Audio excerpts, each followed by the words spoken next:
So, you've all had a very long day, but we're not finished yet. We still have several very, very, very good speakers coming up, and I don't want you to miss a word. So please get a cup of coffee if you need it, but pay attention and stay with us. The next speaker on your agenda, we're skipping around a little bit, so if you're following your program, you'll notice a few changes, but nothing serious. Our next speaker has had a decade of researching educational policies and practices. She's been stalwart at this effort. She believes and supports parental rights, literacy, academic excellence in all the levels of education. She's worked as an education liaison for Cornerstone policy, and she's been lobbying to improve the quality of education in all levels, homeschooling included. Please join me in welcoming Ann Marie Banfield.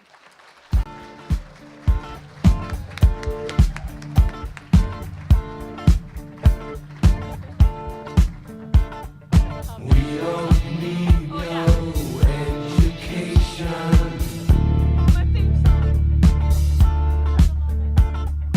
We don't need no thought control. Might be on my time. Okay, all right, I guess it's time to go. Hello, it's so good to see so many of you that I know, and many of you that I don't know.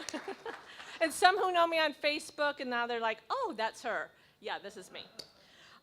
First of all, thank you to the hosts for having this event today. I'm learning a lot, so hopefully you'll learn something from me too. I love the name, Liberty Trumps Socialism Summit. Doesn't that just say everything? Doesn't that just say everything? What a great statement to start out with. So Diane gave you my background. I am on my own now. I'm no longer with Cornerstone. Oh, thank you. Thank you. We parted ways, but it's all good. Great organization. And I do go around and I have lobbied on behalf of parental rights, academic excellence, and literacy in New Hampshire for over a decade. So I'm going to just quickly start out with what's going on in New Hampshire. I tend to, when I speak at audiences, I tend to tell them what's going on in education right now, because you'll see a lot of problems, but you don't sometimes understand where they're coming from and how they got there. So everybody pretty much, I think, knows now that Common Core is a complete and total disaster, correct? I mean, everybody knows that. So in 2010, the State Board of Education voted to adopt Common Core in New Hampshire, and back then nobody knew about it. And I started going out to all these organizations and telling people, we got a problem.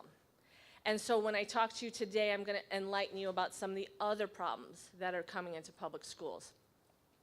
And keep in mind that Common Core was never about a set of lousy math and English standards. Yes, they are lousy, and they're still in our schools in New Hampshire, by the way. It was really about redesigning public education. If you go back to an Obama speech, you will hear him say, I am here basically to redesign public education. So what does that mean? Because he didn't really explain it at the State of the Union address. What he means is he, at that time, and we've tried this before with School to Work years ago, is there is an effort, and it's coming, and it's happening, to change the public schools from a liberal arts model to a workforce development model. Some of you may be familiar with this in Europe. That is the focus. So you dumb down the standards because, you know, the goal is really not to elevate public education, it's to really get the workers in. If you have a controlled society, you have to control the human capital. And now our kids are referred to as human capital. So I just want to make that clear about where we are heading. We're seeing it already in the legislature. We're seeing bills come through focused on workforce development. And I want to make it clear that I'm not certainly against my kids or your kids getting a good job after high school or college. But when this comes down from federal government, and let me even go a step higher, the United Nations, then we all need to be concerned about that, especially when it's going to take away freedoms and liberty. Because if the state is saying, here's the jobs, we need this many children going to those jobs, then they're going to be funneled into that. In the state of Texas, 8th graders have to choose their career path. And I normally get, ooh, what? That's crazy. But it's happening, and it's happening in this state through some of the legislation that I'm seeing. So I just want you to be clear about that.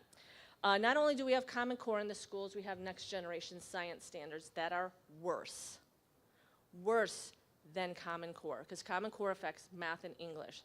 And I'm going to get off this subject real soon, but the next generation science standards, there's so much political bias, they're so dumbed down that if you want your kids to go into the scientific field, this is not going to prepare them. There's science appreciation standards. You can imagine the political bias in climate change, global warming inside the science standards. There's an attack on personal property rights in our science standards. And nobody seems to be wanting to do much about that. We've got to we've got to be vocal that this is unacceptable. Currently, the New Hampshire Department of Education is working on history standards. So they're revising the history standards that are currently in place and have been in place for many years, and they're lousy.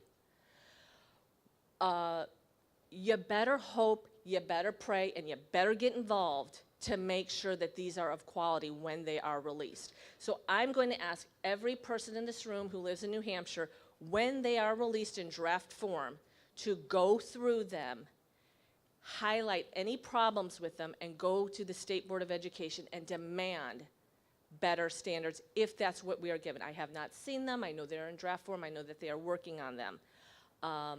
So I just want to make it clear that if you really care about this move towards socialism, how do you think we get there? Why do you think these people are uprising? Why do you think we have these protests out there?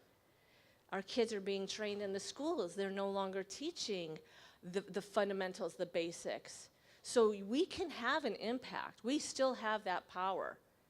But you have to make sure that you're exercising that power. So please, when they are released, if you are not following me on Facebook, send me a friend request. Believe me, once they are released, I will be publicizing that to everybody, and I'm going to need your help, especially if you have any historical background. Where's Dan Itza?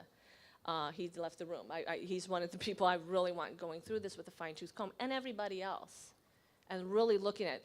Some of the states get they call us a democracy. We need to make sure the language is correct.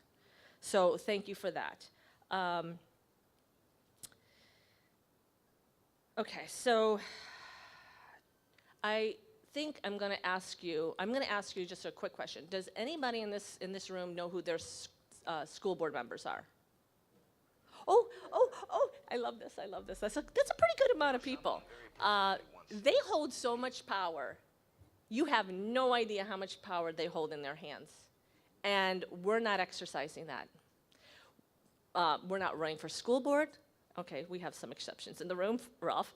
But this is a position that we can really affect positive change in our public schools.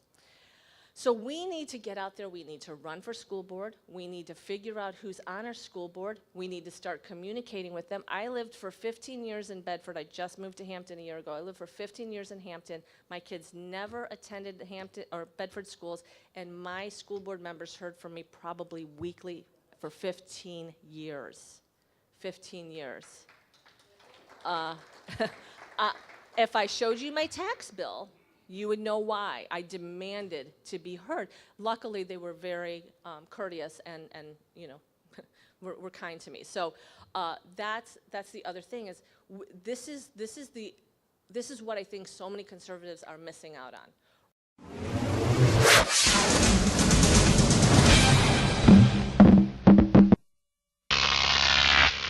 Grok TV.